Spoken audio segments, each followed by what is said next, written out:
Hello, જય શ્રી રામ દોસ્તો. કેમ છો? મજામાં જશો અને સ્વાગત છે તમારું આજના નવા વિડીયોમાં. દોસ્તો, ઘણા દિવસથી મારા વિડીયો એટલા માટે નથી આવતા, પણ મારી તબિયત સતત નરમ રહેતી હતી. એટલે હું આ તમને નવા લોકેશનમાં દેખાઉં છું, અમદાવાદમાં. હવે પેપર ફૂટી ગયું, ચાલો કંઈ વાંધો નહીં. ઘણા દિવસો પછી રામધામ સેવા આશ્રમ બ્લોગમાં તમારું સ્વાગત છે.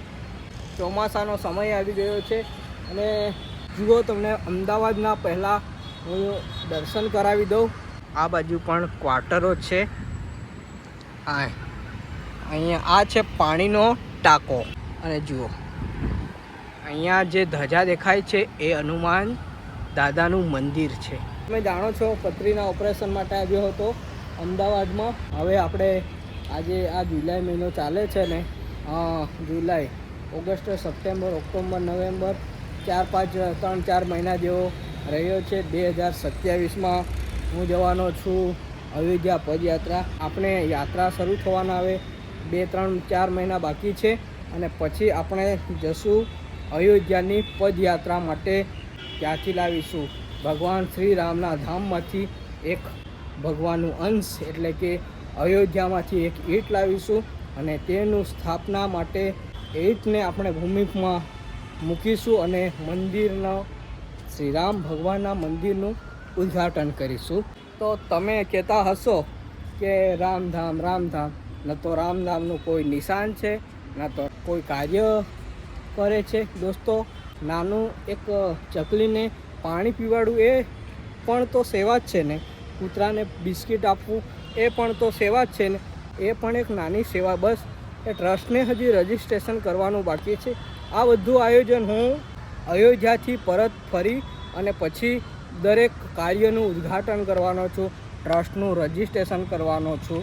રજિસ્ટ્રેશન થયા પછી આપણે જે સ્થળ હું તમને વાર રામધામ સેવા આશ્રમની જે સ્થળ છે, જે જગ્યા છે, જે ધરતી છે, ત્યાં આપણે એક નાનો શેડ બનાવીશું. ત્યાં એક નાની મોટી ગાય લાવીશું. ત્યાં પાણીની સુવિધા કરીશું. નાનકડું મઢુલી શ્રી રામ ભગવાનની ઈંટને રાખવા માટે મૂકીશું અને ત્યાં સેવાકીય પ્રવૃત્તિ કરીશું. અને પછી ધીમે ધીમે એક મોટા મંદિર સુધી જઈશું. દરેક આધ્યાત્મિક અને જે લાંબુ ચાલવાનું કામ છે એ કામ ધીમે ધીમે થતું હોય છે. એટલે 1 પગલું, 2 પગલું, 3 પગલું, એવી રીતે આપણે શરૂઆત કરીશું અને ધીમે ધીમે આ કામને આપણે આગળ ધપાવીશું. તમે મને સપોર્ટ કરો એવી આશા રાખું છું. કારણ કે ભગવાન શ્રી રામને પણ જ્યારે લંકામાં યુદ્ધ કરવાનું હતું, નારાયણને, વિશ્વના રચયિતાને પણ એક સેનાની જરૂર પડી હતી. એમ મને પણ તમારી જરૂર છે દોસ્તો.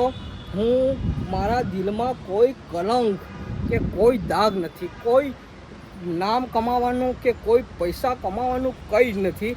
બસ રામ નામનો પ્રચાર જ છે અને 1-2 વ્યક્તિને પણ આપી શકું એવું રામ નામ આપવું, એ જ મારા જીવનનો ધ્યેય બની ગયો છે.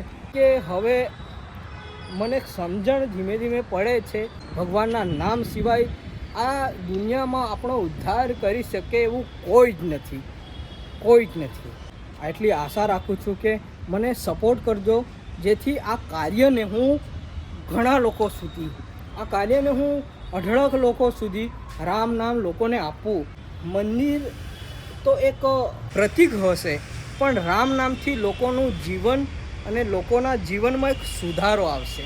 હું એકદમ 1 નંબરનો દારૂડિયો હતો, માંસ પણ બહુ ખાતો હતો, પણ જીવનને અમુક પરિસ્થિતિએ મને ભગવાન તરફ દોરી ગઈ અને ભગવાનના નામે મને એકદમ સુધારી દીધો. અને હવે તો બસ આ જીવનમાં ભગવાન રામ સિવાય આપણું કોઈ જ નથી. દરેક વસ્તુ આપણી એ જ છે એવું થઈ ગયું.